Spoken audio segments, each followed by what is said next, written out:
Just before 10 a.m. today here at Suitland High School, 5200 block of Silver Hill, there was a transition period. And during the transition period, a group of students had gathered.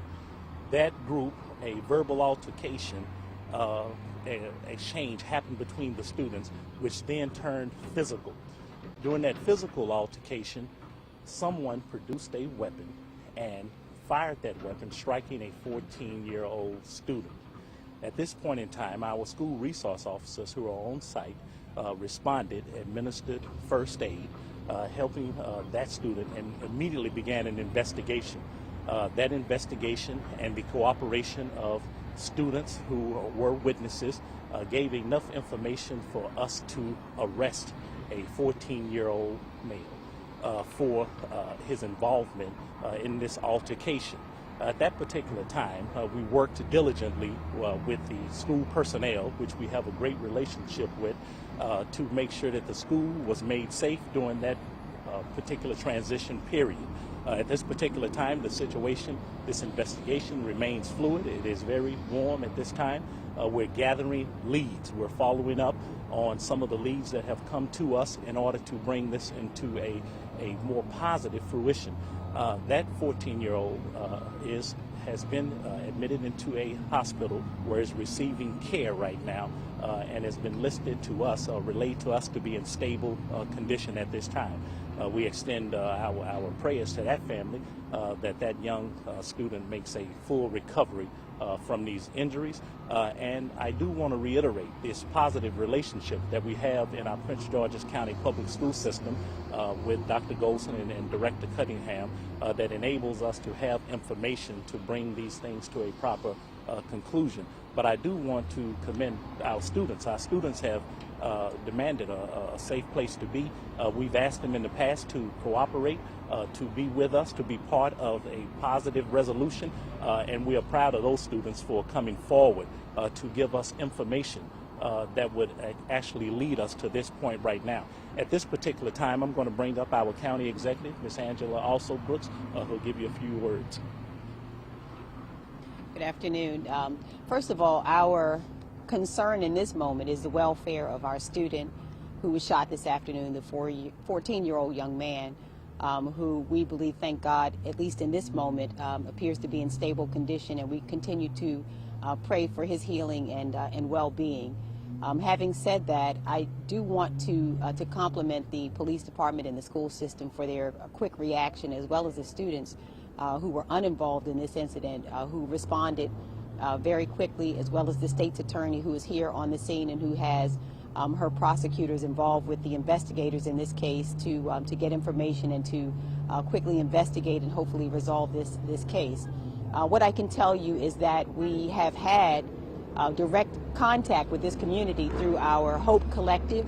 Starting this past summer, we have been working with the youth of this community on a regular basis to do conflict resolution, to really engage them also with violence interrupters. We are going to continue doing that work. It's ongoing, and it's happening actually literally in this very moment as well. And we'll continue to stay engaged with the youth of this community as well as their families, which leads me to the most important point of all. The best weapon we have against a situation like this one, and what we need in this moment, the best asset we have are our families and community leaders, who we urge even this evening. I'm asking you please to go home and talk to your children, sit them at the table and ask them what is going on, to help us to gain the information we need, not only to respond in this instance, but to also prevent it from happening in the future. The parents in this school have been extremely engaged. I want to thank also the youth of this school who have taken responsibility for their own safety. We'll work together in this instance to make sure we are not only resolving this particular case, but we have to make sure that our children have an absolute right to attend our schools and to feel safe and to actually be safe, that the men and women who come into these buildings to teach them and otherwise to help develop them should also know that we are going to do everything in our power to make sure that not only do our kids have a safe environment, but those who teach them, engage them, and develop them will have a safe environment. We have no tolerance whatsoever for violence that happens. In this case, it was not inside our school building, and I think that's important to emphasize.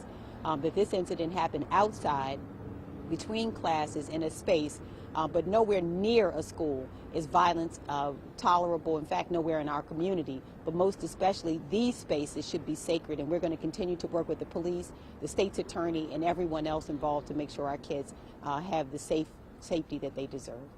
At this time, I'd like to bring up our state's attorney, who has been here throughout this and who's working to make sure this investigation goes well. Thank you, Madam County Executive, and thank you all so much for being here. I really want to thank my partner, Chief Aziz, for his work and that of his department, as well as Dr. Goldson. My heart goes out to the family of the victim. We are all praying for a swift recovery. My heart also goes out to the students here, because they came to school to learn today and not to be in fear for their lives. And so this is really a sad day. However, there is hope and optimism, because we have a lot of young people who understand right from wrong and who are cooperating with this investigation. My office is working hand in hand with the police department to provide legal advice as well as aid in the investigation into this incident. And please know that those who are involved will be held accountable. This is a serious issue. This was a serious incident. It will be treated with the seriousness that it really needs to be, because our young people, this is our future. Suitland High School, the young people here, they are those who are going to take over our communities one day, and we want them to be able to fulfill the promise and dreams of Prince Georgians. And so we are very concerned about what happened today, but we are very optimistic that we will get to the bottom of it, and we will hold those accountable who need to be held accountable. Thank you. We are going to take a few questions. This is an active investigation. There's not much we can say, so keep that in mind. Can you tell us at least how many students were involved in this shooting earlier? And we understand it was kind of a melee, kind of a jumping of a young man.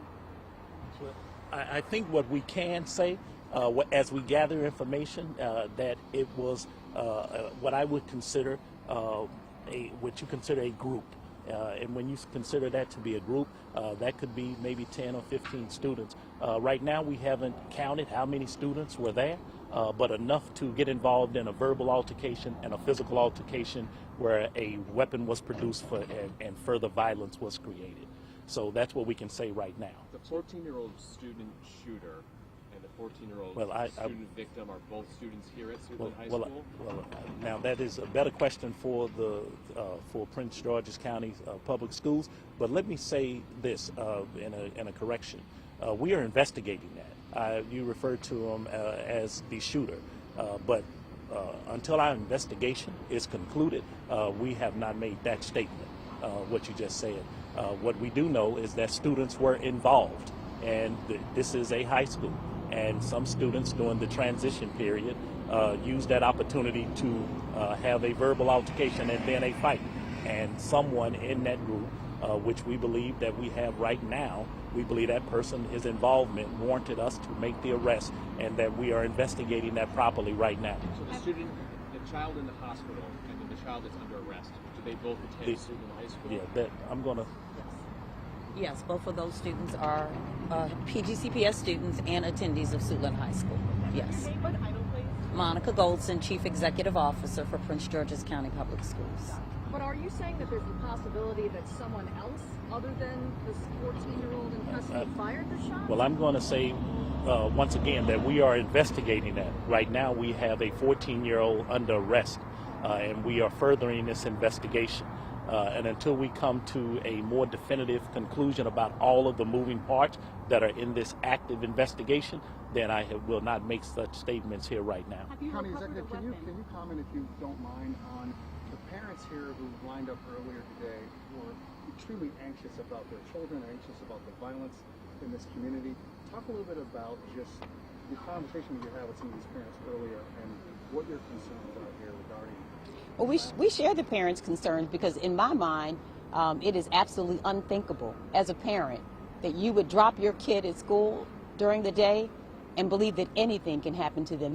They entrust their children to us, and we take that very seriously. They entrust them to us. Dr. Golson takes it very seriously. And so I understand that concern.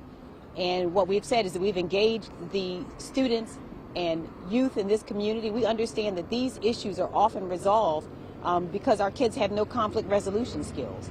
That is the reason we are investing now through the Hope Collective to make sure that we have conflict resolution at present all year long. We started this past summer working with our children. We have violence interrupters. This means, in other words, that something more has to be done than just the police response, and that's what I want families to know, is that we're increasing. Kids shooting, because I'm a parent, and my thing is this: you found 2 guns in this school day 1. This is 5 or 6 months later. And Yes. This is not my neighborhood school. I chose to bring my child here because of the excellent music program that they had. So what you're telling me now, that it's been 30 minutes since we had our names, and we still haven't gotten our children. We've been put in that auditorium, and our children, I'm surprised there's not more parents out here. Right. That is a shame. I've been to the PTA meetings, and the parents don't show up. So that I'm not getting, well, yeah, I am getting on you because you're here. Yeah, let me just say this to you, sir. I just need to know, all I really need to know is that there was guns in here earlier. Nobody's done anything about it. I want to get my son. That's all I want. You can get your son today. We understand that. We thank you for coming here today, for being a concerned father. I thank you for the passion that you're bringing, because I'd be speaking just like you if it were my daughter. What I can tell you is, to your point, earlier in the year, the very first day of school, there was a student here, and thank God for a parent who called in, and because of that parent's intervention, we were able to get the information we needed to resolve a case here. It is because the parents have been engaged, it's because many of these students have been engaged, that we have not only been able to react to situations where kids have brought guns and weapons to school, but it will help us going forward to make sure we prevent it from happening also. So we thank you for your engagement. We need more parents like you who show up and who say along with us that it is absolutely unacceptable, because I couldn't agree more with you. This is something that is totally preventable. Parents, talk to your students. Students, make sure you let us know what you see and hear. This is an issue that will be resolved by all of us. We're here today with the police, the state's attorney, the CEO of the school system. We're going to do what we have to respond to this case, but I can also assure you we're going to make sure we put every resource available in play to make sure this doesn't happen, from behavioral health services, violence interrupters, making sure that we're doing what we can with mentoring programs. We're going to put every resource available, but we can't do it unless the parents likewise engage. Help us with their students just like you're doing. We need more parents like you, and I thank you for coming. Dr. Goldson is here and can tell you. Yeah. Thank you. I do want to just address that we are in the process of dismissing those students whose parents are here.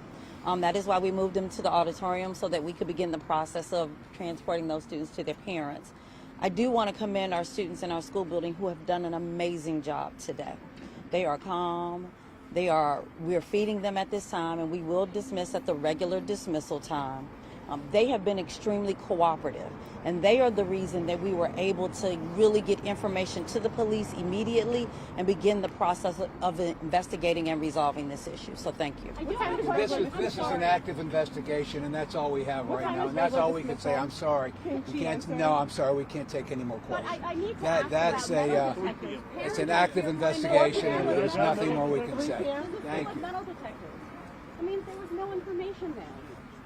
Does the school have metal detectors? Which ones are mine? I'm gonna get it. Like that is